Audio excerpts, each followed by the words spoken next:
angkatan 10 dari UPTD SDN 1 Bumi Asih, Kabupaten Tanah Laut. Kali ini saya tidak sendiri, saya ditemani oleh rekan sejawat saya yang bernama Bapak Muhammad Fanhar. Beliau adalah guru PJOK di UPTD SDN 1 Bumi Asih. Assalamualaikum Bapak Fanhar. Waalaikumsalam. Bagaimana Bapak kabarnya hari ini? Alhamdulillah sehat. Alhamdulillah ya Pak ya. Hari ini kita adakan nih percakapan observasi ya Pak ya. Sebelum nanti saya akan melihat nih jalannya proses pembelajaran yang akan Bapak lakukan di kelas nanti ya Pak ya. Atau sebelum saya melakukan proses supervisi kelas, begitu ya Pak ya. Adapun tujuan nih dilakukannya supervisi adalah untuk mengetahui dan juga mengevaluasi jalannya proses pembelajaran yang Bapak lakukan nanti. Dan kenapa ya hari ini kita melakukan percakapan praobservasi Pak? Mungkinnya sebagai persiapan awal sebelum nanti Bapak akan melakukan kegiatan pembelajaran agar lebih siap dan lebih percaya diri lagi ya Pak ya. Sehingga nanti memberikan pembelajaran yang terbaik bagi murid. Begitu mungkin Pak ya. Nah, mohon izin bertanya, boleh Pak ya? Boleh. Adapun beberapa pertanyaan nih Pak yang akan saya sampaikan terkait dengan tujuan pembelajaran. Ya, Bu.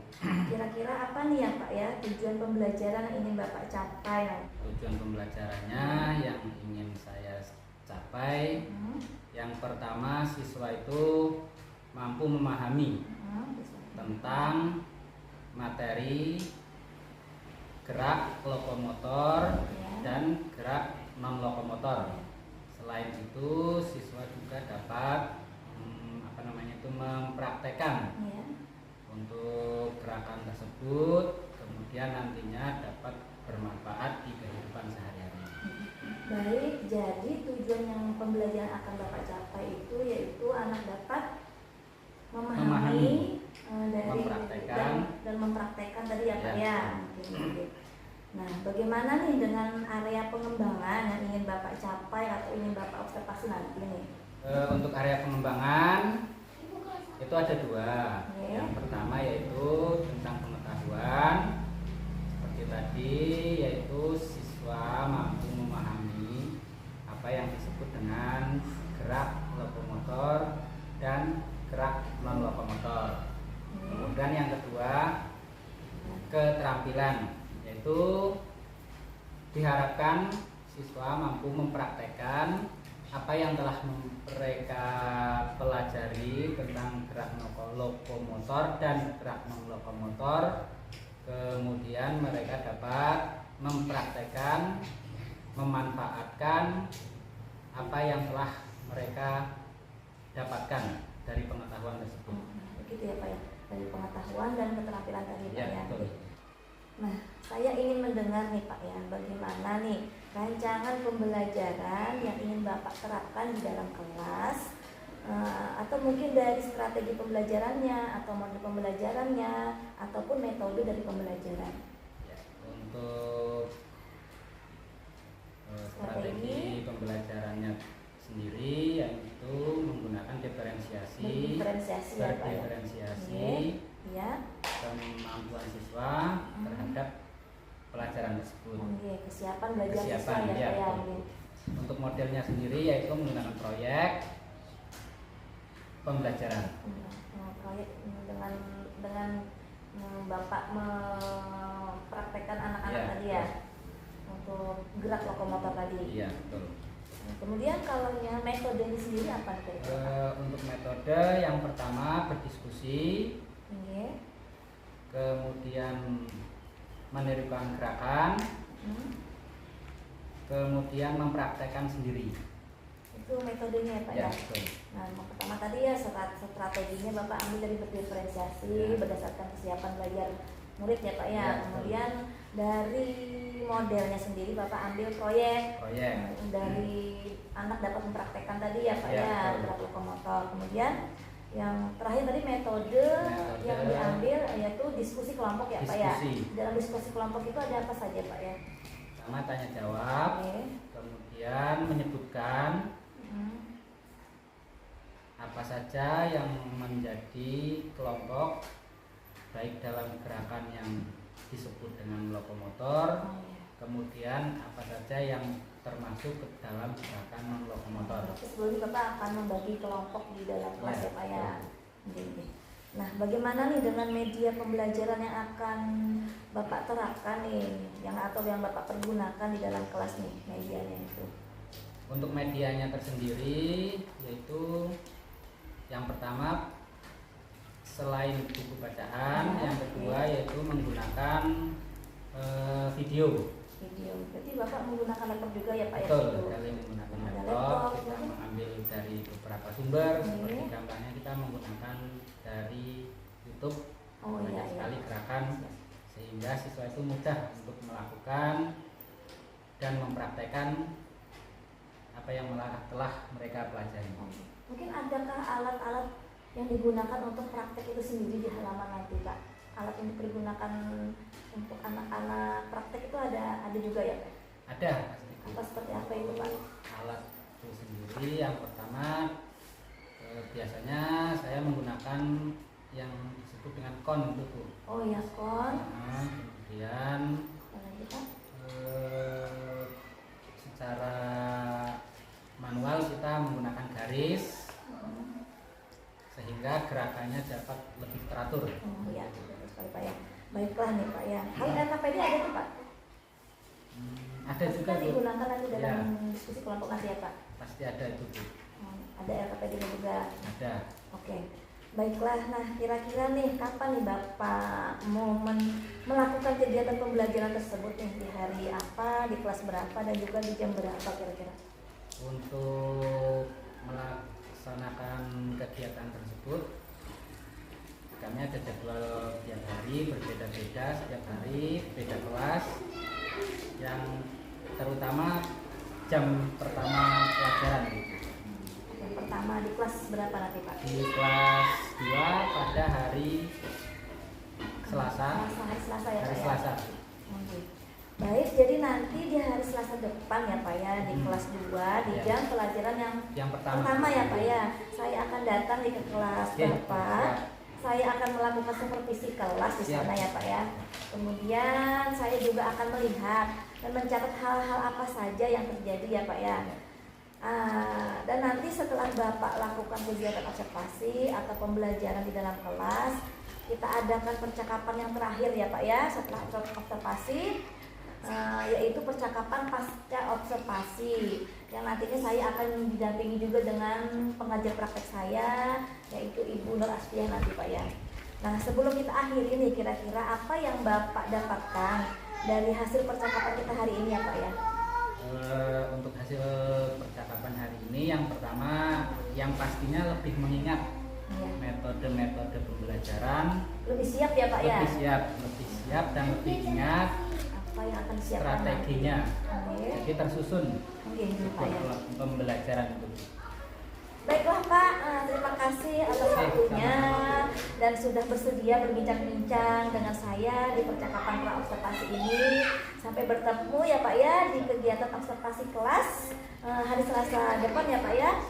Nah, mungkin demikian percakapan kita hari ini. Sampai bertemu lagi ya Pak ya di kegiatan observasi dan juga percakapan pasca observasi. Baik, terima kasih Bapak. Sekian dari saya. Semoga terlaksana dengan baik pembelajaran nantinya Pak ya.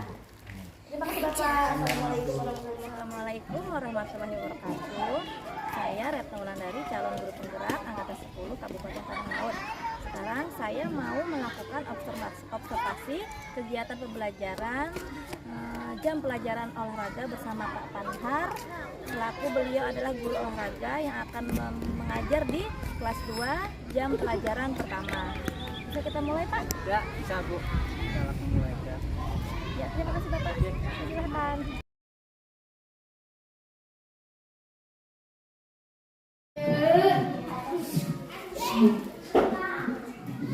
Assalamualaikum warahmatullahi wabarakatuh.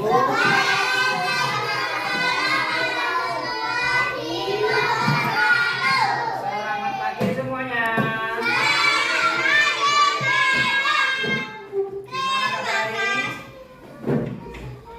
Bagaimana kabar hari ini? Masih sehat? Masih semangat? Hari ini ada yang tidak masuk atau masuk semuanya? Ke mana?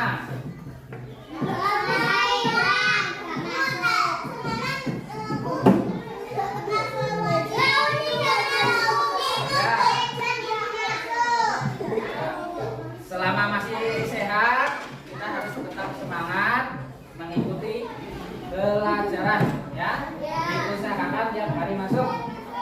Jadi sebelum kita mulai pembelajaran hari ini, kita mulai dengan berdoa sesuai kepercayaan kita masing-masing. Berdoa dimulai.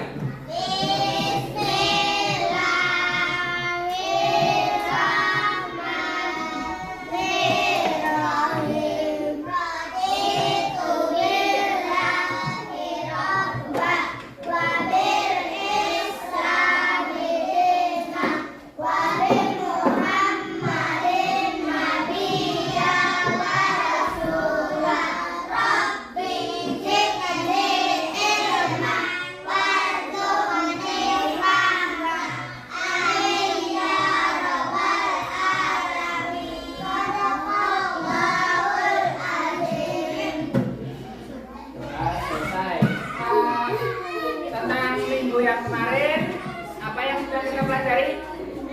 Gerakan lokomotor dan non lokomotor. Yang pertama gerakan lokomotor itu apa saja? Siapa yang ingat? Lari, kemudian lompat, dan satu lagi berjalan. Kalau non lokomotor itu apa? Jalan dari tempat. Berjalan di Tempat. kemudian apa? Berpindah tempat. Berpindah tempat itu namanya lokomotor. Yang namanya lokomotor itu tidak berpindah, Tempat. berputar.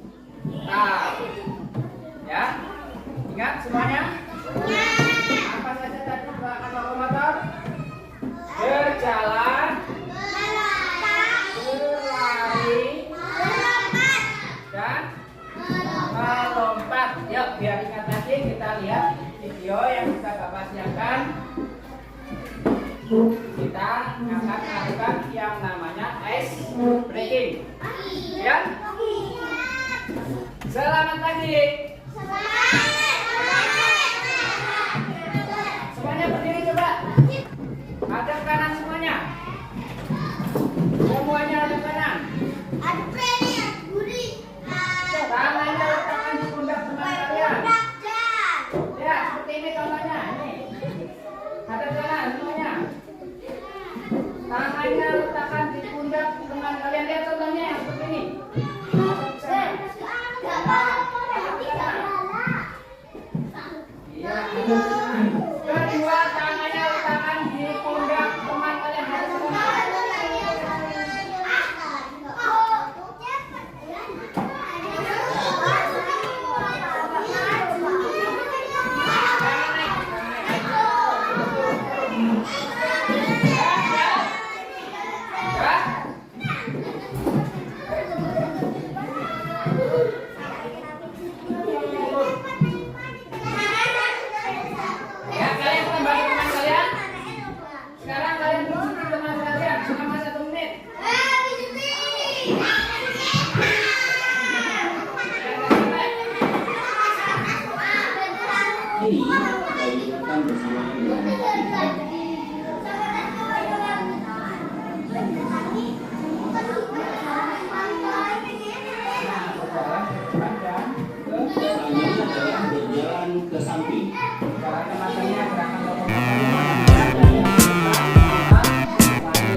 anak-anak semuanya berhitung 1 sampai 5. Kalau sudah 1 sampai 5, nanti ulangi lagi dari 1 sampai 5. Yuk, dimulai dari Sela. 1. Ini berikutnya. 2.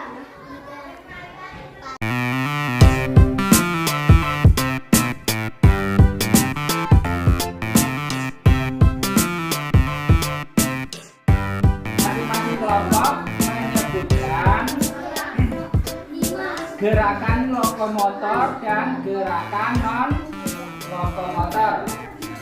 Sudah paham semuanya? Ya, ditulis di kertas.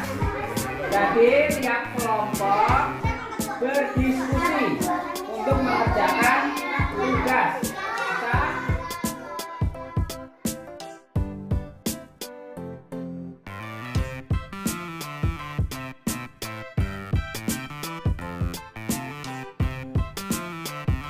Bagaimana perasaannya saat melakukan gerakan tadi? Apalagi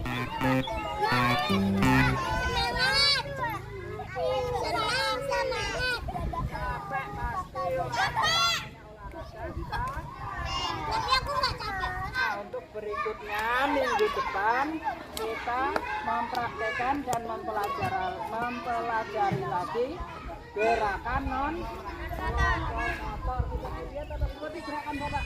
Contohnya, tangan ke bawah, tarik nafas.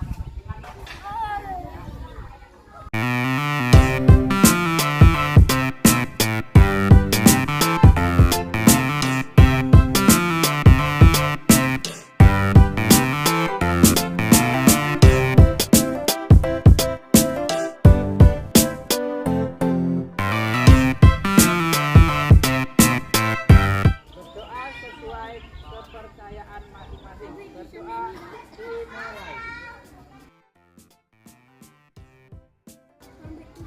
Berdoa. Assalamualaikum warahmatullahi wabarakatuh. Berjumpa lagi dengan saya Retno Wulandari, calon guru penggerak angkatan 10 dari UPTD SDN 1 Bumi Asih Kabupaten Tanah Abang. Kali ini saya ditemani lagi dengan teman saya rekan sejawat Bapak Muhammad Fanhar ya Pak ya. Dan bersama pengajar praktik saya Ibu Nur Astiah MPD. Assalamualaikum warahmatullahi wabarakatuh Bapak Ibu. Bagaimana kabarnya hari ini? Alhamdulillah sehat. Alhamdulillah Pak ya, ya sehat ya Pak ya. Baik, di percakapan pasca observasi ini saya akan memberikan pertanyaan-pertanyaan nih kepada Bapak terkait dengan jalannya proses observasi kelas yang sudah Bapak lakukan dengan tujuan untuk mengevaluasi sejauh mana proses pembelajaran yang sudah Bapak lakukan. Nah, untuk pertanyaan yang pertama, bagaimana nih Pak perasaan Bapak nih terkait dengan jalannya kegiatan observasi kelas yang sudah berlangsung Pak ya?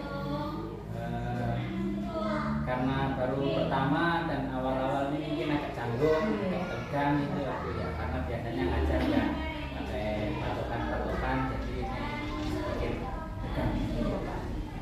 Tapi berjalan dengan sangat lancar saja Pak ya, alhamdulillah Pak ya. Oke, kemudian nih bisa diceritakan nih Pak kembali tentang mengenai area pengembangan yang Bapak lakukan di dalam kelas. Kemudian langkah-langkah atau tahapan-tahapan pembelajaran apa yang sudah Bapak lakukan di dalam kelas? Mungkin bisa diceritakan kembali yang kemarin observasi kita. untuk area pengembangan. Pada area pengetahuan mengenai materi gerak lokomotor dan non-lokomotor. Pada area keterampilan, murid mempraktikkan gerakan-gerakan lokomotor dan juga bekerja dalam kelompok, sehingga tahapan-tahapan pembelajaran. Pertama-tama saya membuat rancangan pembelajaran, kemudian yang terintegrasi dengan PSE. Ya, kemudian menyiapkan media pembelajaran, menentukan strategi pembelajaran, model dan metode pembelajaran. Bapak, mungkin dari area pengembangan tadi Bapak mungkin berkaitan dengan pengetahuan dan keterampilan ya Pak ya. Nah, menurut Bapak nih sejauh mana nih area pengembangan yang sudah disampaikan Bapak tadi, apakah sudah berhasil nih dilakukan di dalam kelas atau tidak Pak? Sebagian besar sudah berhasil tuh. Alhamdulillah. Namun ya yang namanya pembelajaran masih ada pastinya kendala-kendala yang belum terselesaikan. Nah, mungkin dalam kekurangan atau kendala-kendala yang Bapak hadapi nih, apa saja nih dari waktu saat melakukan proses pembelajaran di dalam kelas Pak? Kendala atau kekurangannya? Seperti observasi kelas, masih ada yang belum terlibat dalam kegiatan. Misalnya kita melakukan diskusi, ada sebagian anak-anak yang masih belum berkontribusi atau belum ikut dalam kegiatan tersebut, sehingga kita perlu tenaga ekstra untuk mengarahkan sesuatu itu. Benar Pak. Baik nih, jadi masih ada beberapa murid yang kurang aktif ya Pak ya, yang belum mau terlibat dalam kegiatan kelompoknya tadi Pak yang Bapak sebutkan tadi, mungkin hanya mengandalkan teman begitu ya Pak ya. Iya. Nah, kira-kira nih mengapa hal itu bisa terjadi ya Pak ya? Kenapa mereka kurang aktif atau kenapa mereka yang belum mau terlibat dalam diskusi misalnya seperti itu? Mungkin menurut saya itu ya, menjadi suatu kendala, jadi harus bisa membedakan gaya Belajar ya. belajar dan minat belajar mereka. Oke. Kemudian kita juga harus berperan aktif bagaimana cara menarik minat siswa itu untuk lebih aktif lagi dalam mengikuti pembelajaran. Misalnya kita menggunakan media sosial atau video yang disajikan sehingga dapat lebih menarik siswa untuk melakukan pembelajaran tersebut dan juga aktif untuk keikutsertaan bekerja kelompok. Baik Bapak, itu semua adalah rencana Bapak ke depan ya Pak ya.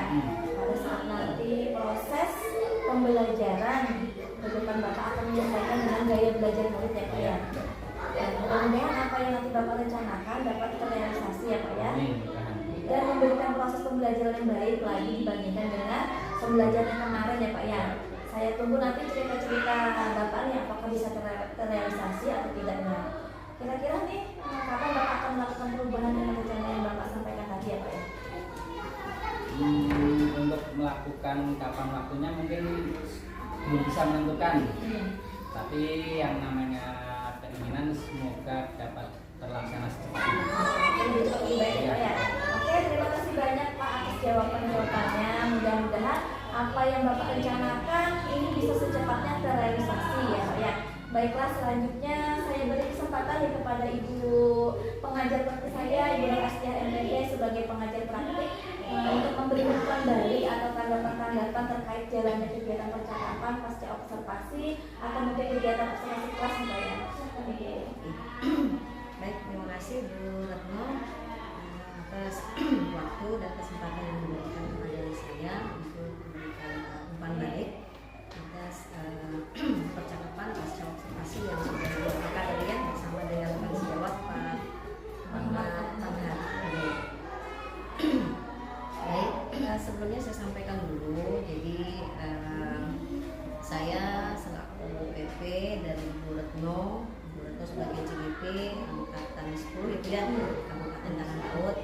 Alhamdulillah hari ini sudah melaksanakan praktek coaching ya Bu ya. Saya memberi apresiasi yang luar biasa atas apa yang sudah Ibu lakukan. Artinya saya melihat bahwa Ibu sudah mampu melakukan praktek coaching sebagai salah satu bagian dari langkah Ibu untuk melakukan supervisi akademik kepada siswa Pak Tanhar tadi ya. Alhamdulillah. Artinya materi-materi yang sudah Ibu dapatkan pada modul 2.3 yang dia tentang coaching sudah bisa Ibu terapkan. Hari ini sudah Ibu tunjukkan, sudah Ibu tunjukkan keterampilan coaching tersebut ya. Jadi saya ingin menyampaikan nih bahwa coaching itu sebenarnya adalah salah satu pendekatan Pak. Salah satu pendekatan yang bisa digunakan oleh seorang pemimpin pembelajaran dalam menjalankan perannya. Nah, jadi coaching itu juga menjadi sarana apa? Sarana untuk memimpin upaya pengembangan pembelajaran yang berpihak pada murid. Sekaligus juga menjadi upaya untuk mengembangkan kompetensi diri masing-masing pendidik. Baik. Jadi untuk coaching ini ada 3 prinsip yang harus kita perhatikan. Yang pertama ada kemitraan. Kemitraan itu berarti kedudukan Ibu Retno dalam arti sebagai coach ya Bu ya, dan Pak Tanhar sebagai coaching ini memiliki kedudukan yang setara, sama sejajar. Jadi tidak ada yang lebih tinggi atau lebih rendah. Jadi di sini Ibu Retno sebagai coach dengan Pak Tanhar sebagai coaching itu bermitra ya Bu ya. Nah itu prinsip yang pertama. Kemudian prinsip yang kedua yaitu proses kreatif. Nah jadi proses kreatif di sini adalah Ibu Retno di sini berusaha membantu Pak Tanhar dari situasinya saat ini mau mengantarkan Pak Tanhar menuju situasi ideal yang diinginkan di masa depan. Lalu kemudian prinsip yang ketiga adalah memaksimalkan potensi. Jadi dari 3 prinsip tadi ini dijabarkan lagi Bu. Jadi dijabarkan lagi ke dalam 8 kriteria. Jadi percakapan coaching yang hari ini Ibu lakukan itu didasarkan pada 8 kriteria ini. Nah, apa saja kriterianya? Jadi kita kupas ya Bu ya.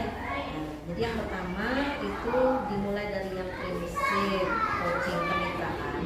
Kriteria yang pertama adalah tujuan ditetapkan oleh rekan sejawat.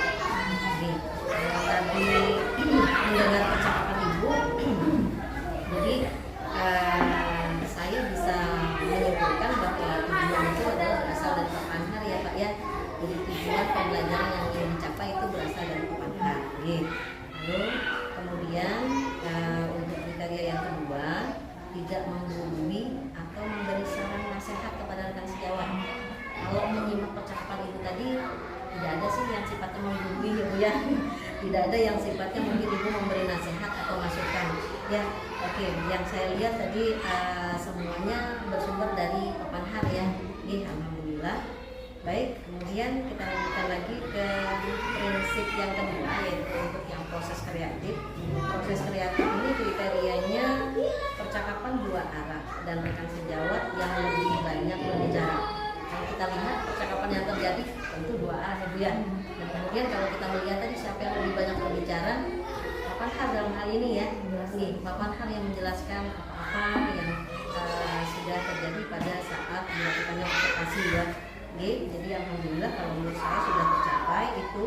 Kemudian untuk kriteria yang keempat, mendengarkan, mengulang, merangkum perkataan rekan sejawat dan bertanya.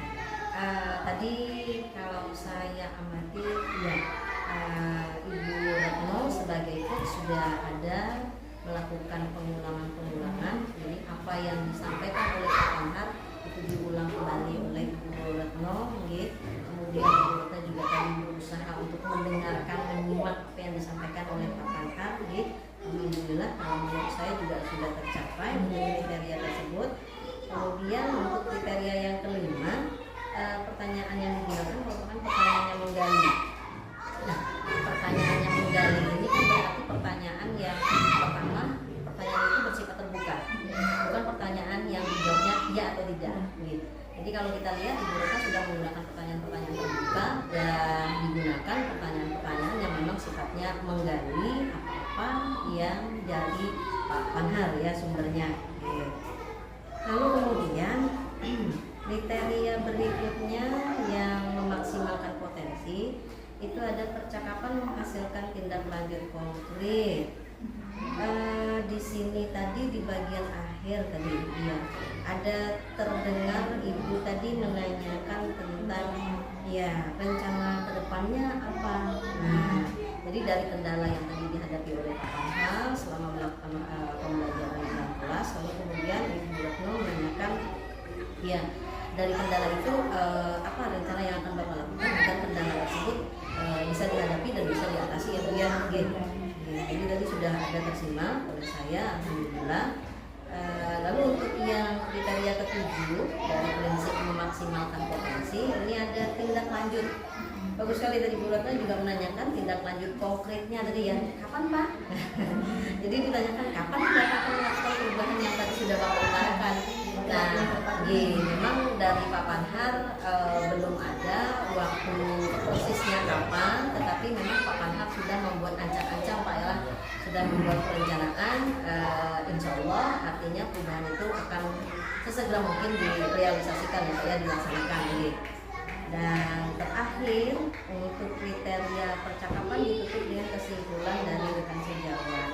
Nah, maaf Retno, yang terakhir ini tadi kok saya belum mendengar tadi ya yang Ibu Retno meminta Pak Panhar untuk menyimpulkan. Nah, jadi tadi sepertinya stok sampai di kapan akan dilakukan perubahan, lalu kemudian akhirnya ya oke, barangkali ini nanti bolehlah dilihat ya. Jadi hanya poin itu saja tadi yang mungkin ya kesimpulannya barangkali mungkin Ibu Retno sudah mau menanyakan tapi entah kenapa mungkin tidak tersampaikan barangkali mungkin ya. Nah itu saja tadi Bu Retno. Jadi alhamdulillah, makanya tadi saya menyampaikan apresiasi yang luar biasa atas apa yang sudah ditunjukkan oleh Ibu Retno dalam praktek coaching kali ini. Jadi Ibu Retno sudah benar-benar mampu untuk melakukan praktek coaching dalam rangka untuk membantu Pak Panhar tadi ya untuk mencapai pengembangan diri ya dalam konteks psikologi akademik ya Bu ya. Jadi baik, saya rasa itu saja Bu Retno. Jadi kembali dari saya. Terima kasih atas waktu dan kesempatannya. Terima kasih Ibu, mungkin akan berbagi lagi nanti minta kesimpulan dari Pak Panhar mungkin. Atau Bapak Panhar bisa menyimpulkan? Boleh Pak, silahkan. Barangkali Pak Panhar itu kesimpulan. Kesimpulannya jadi ya pembelajaran yang saya lakukan ini semuanya sudah baik, sebagian besar sudah baik. Cuman yang namanya kita menghadapi banyak siswa tentu mempunyai karakter yang berbeda. Jadi kita tidak bisa menyamakan antara satu siswa dengan siswa yang lain. Ada yang gampang diatur, ada juga yang perlu tenaga ekstra. Jadi pelan-pelan kita menggunakan metode pendekatan sesuai dengan karakter masing-masing. Mungkin itu saja. Baik, Bapak, Ibu, terima kasih banyak. Kemudian atas umpan dari Bapak, Ibu, Nur Astia, kemudian Bapak Panhar, kesimpulannya yang terakhir ya terkait dengan kegiatan fase observasi kita hari ini. Tapi baiklah, akhirnya rangkaian kegiatan seperti kita hari ini sudah selesai. Dimulai dari kegiatan percakapan observasi kelas dan juga percakapan pasca observasi. Saya ucapkan terima kasih sebanyak-banyaknya kepada Ibu Nur Astia dan juga kepada Bapak Panhar. Saya akhiri, wassalamualaikum warahmatullahi wabarakatuh.